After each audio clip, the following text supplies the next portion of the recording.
How you doing today? My name is Adam Guidry, and today I'll be doing a presentation on electrostatic panels. My presentation is going to be titled Fanatics of Electrostatics. The understanding of reproducing audio, how it was originally recorded, has plagued the audio industry for years.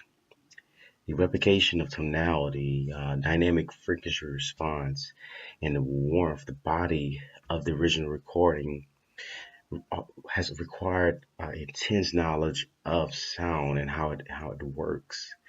The medium to eardrum. When we talk about the medium is going to actually be what actually causes the sound waves, whether it be ringing a slight bell or a car passing by you and causing waves to actually touch the thin film of your eardrum to cause vibration. The medium we'll be actually really digging into today will be a speaker. We first need to actually look and see how the speaker produces sound. On the first stages, it takes a articulating current with audio signals to actually be applied to the voice column on a pole that actually goes to a magnet. And what that does, that actually moves the paper cone or the diaphragm back and forth, pushing air. The art of pushing the air is actually going to be what causes the waves and what stimulates the human senses, which will be the hearing. As we hear, we can actually use our senses to pick separation, spatialness, transparency, decay, the snap of the sound, and therefore it becomes what we call audio. As a prolific inventor, one of the first people to come out with the speaker technology and also the phonograph was Thomas Edison, the guy with the light bulb. What he wanted to envision a speaker to create sound that he can get distinct imagery from, and follow with transparency, and also the realism that was missing with a lot of loudspeaker technologies that was out. The first loudspeaker technology, the dynamic loudspeaker, traditionally speaking, was designed by Edward Kellogg in 1939. Although it suited his needs greatly when it comes to producing sound, but it was not responsive enough to actually produce sound and carry certain mid-range frequencies around the 19 hertz that we were actually losing, because that's the hardest frequency for human ears to actually hear. So Thomas Edison, he actually took a pretty cool fact: pig intestines stretched to its full extent and set an electric current through it. And what it does, it actually causes it to vibrate. And that was the first account of electrostatic panel technology. The design is based strongly on electrical simulation. He founded the technology, but he was not the one who actually fully implemented commercially. It took a naval engineer by the name of Jensen to come and really uh, iron out all the kinks in the particular technology and come out with the KLH. The KLH was by far one of the state-of-the-art electric panels to hit the market. One of the first, I'm sorry. But the only thing about it, it was the size of a door. So it was not convenient to actually bring into a home. It took a lot of floor space. As the technology began to mold and get stronger, there was a lot of missing when it comes around the 30 hertz, around the bass reflex level. So a company called Martin Logan, they came. It was started by two guys in college. They went to Kansas University, and they came together. They were going to school for electrical engineering to actually build the perfect speaker. The perfect speaker that wouldn't add anything to the music, but wouldn't take anything away from it. After tons and tons of research, they actually landed on the perfect technology, and that technology was Thomas Edison's electric stats. So with a home kit they brought from Sears, how to build your speaker, they started in their grandmother's garage. And for 5 minutes, they actually built a perfect electrostatic panel. But for only 5 minutes, they heard the most beautiful sound. They thought they could even hear Alvax's speaker before it blew up and caught on fire. But that started the actual company, Martin Logan. Martin Logan started in 1983, and they have their main facilities as far as production goes in Lawrence, Kansas. Lawrence, Kansas is actually highly dictated by quality control. They have everything in-house as far as engineering and also designing as well. They recently opened up a major facility in Canada where they actually design their ESLs, the electrostats, the Mono series, the Mythos, and also the Ethos series as well. The good thing about the Canadian facility is that every month or so, they actually send a control department to go out there and actually verify everything is on a quality standard. Whether it's going to be training of employees, and by the way, the employees they actually go through a 12-month training, a handcraft training before they even touch a pair of Martin Logan speakers. Martin Logan is actually they're getting to more lean management, and also with the high degree of quality control which they want to retain, they're going to more outsourcing. They're outsourcing to companies that will supply sub assemblies and also vendor ports, vendor parts.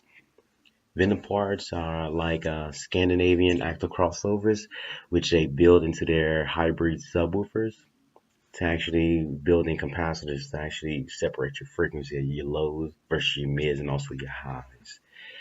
Another place is going to be in Asia and Taiwan as well. So they're actually outsourcing to reduce cost in homes and also become more efficient. But also they have full control because the control department actually sends individual workers to the manufacturers overseas to work there to actually show them what their standard is and what it needs to be as far as engineering and also designing, and also to monitor as well. By doing this, they actually do a supplier audit and also a manufacturer audit as well that they actually send back to their control um, department. The goal in outsourcing these various components is to offer superior parts and superior um, competitive advantage versus anyone else. The highest performance rating when it comes to your Summit X's, they actually only have seven employees put their hands on the speaker. During the production process, it actually goes through 4 steps. The first step is going to be taking your Stridars. Stridars, you're gonna hear me say that word a lot today. Stridars are gonna actually be your metal frames, and with the Stridars, when they come in, they are actually bended to give you the curvilinear design. So once it's actually bended, they actually have two, so they're going to be identical and actually laid parallel. This is to actually give you proper dispersion and actually cut off the myth of having cutaways when it comes to full array sound. So you're able to actually cover a large area now because of the curvilinear design. And between these Stridars, there's going to actually be a thin film. The thin film is almost, they don't use pigment testers anymore. They actually use kind of like a Mevlar. And a thin film is actually 12 microns thin. So that's thinner than your hair. And they actually pass that between both of the Stridars in the middle. There's actually one employee at the company that has been for the Summit X's that has been designing these speakers for over 20 years, and his main job is to stretch the thin Mevlar across the middle of the stridars. Another thing is going to actually be signature. So each part of the design is before it leaves the worker, he actually signatures. He is a handwritten signature for his craftsmanship. And the next step is going to be with 3M. 3M is going to be an adhesive company that makes different tapes, different things of that nature. They actually provide spurs. So spurs actually help separate the metal stridars from the thin film, because if the thin film actually touches the stridars, that's when explosion happens and undoubtedly fire happens as well. So the 3M is there to actually separate and also to help control your mid-range frequencies and also your high frequencies as the sound goes up. It provides excellent separation for you. And you have your active crossovers in your bass cabinetries. The cool thing about the active crossovers, as they're shipped in from the Scandinavian manufacturer, they are hand tested each one on a 3 variable and also a 10 variable to actually make sure you're not getting any failing components inside your bass cabinetry to actually control your low frequency. Therefore, provide an ultimate control when it comes to your actual spatial sound and also direct separation of imagery in your music.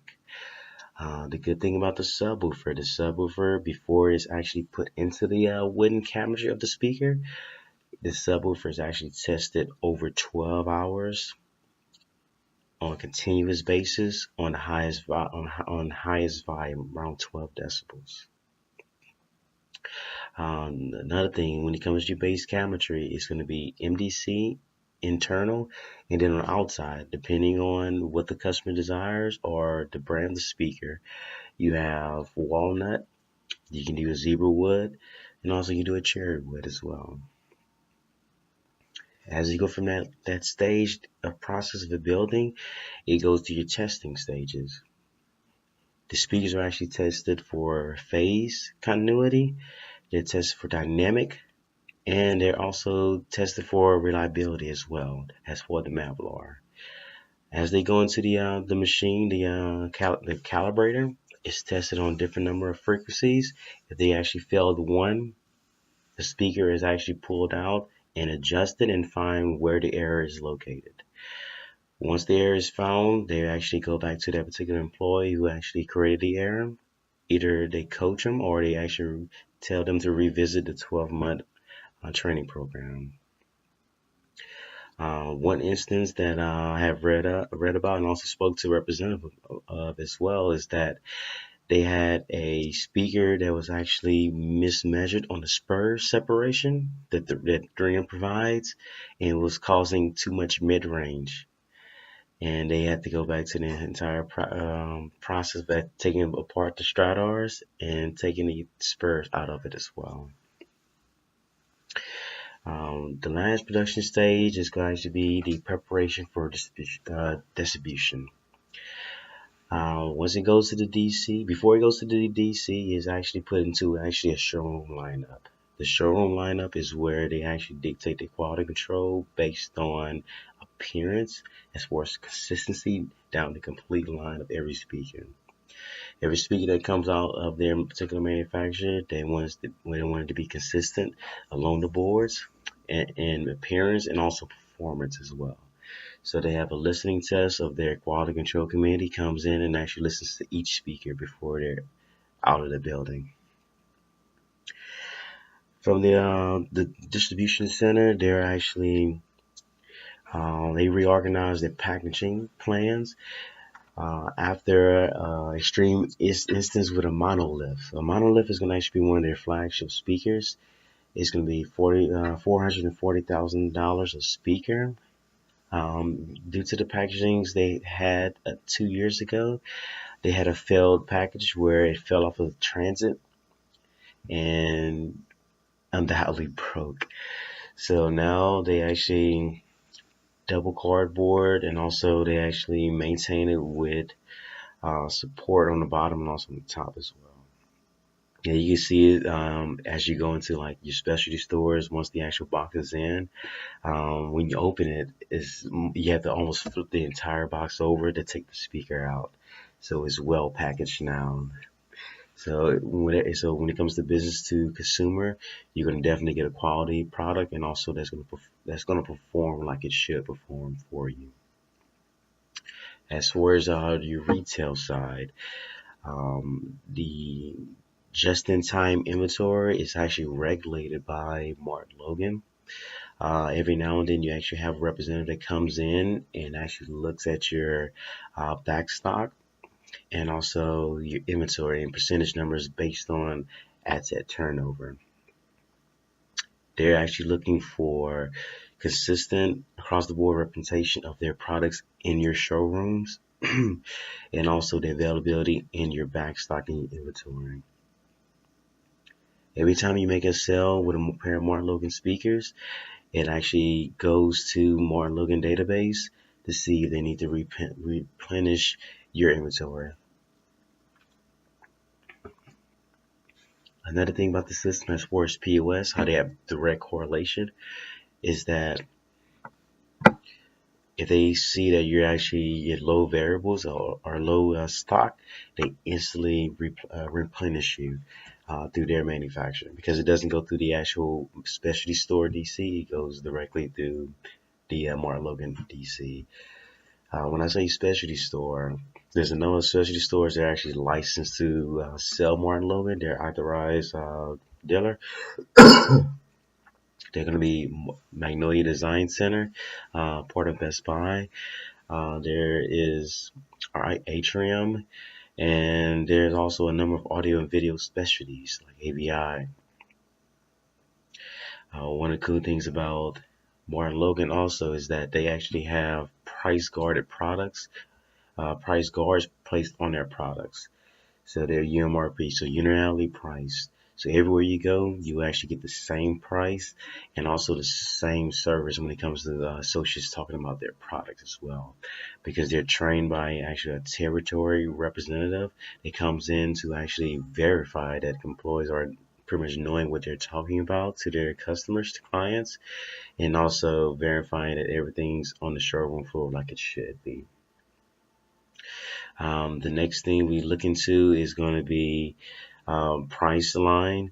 So your price line is going to be no odd pricing when it comes to in-store versus online. Only time you'll see online difference if it's going to be an unauthorized dealer. And so Martin Logan, they actually have a 3-point rule. Is going to actually be high quality control.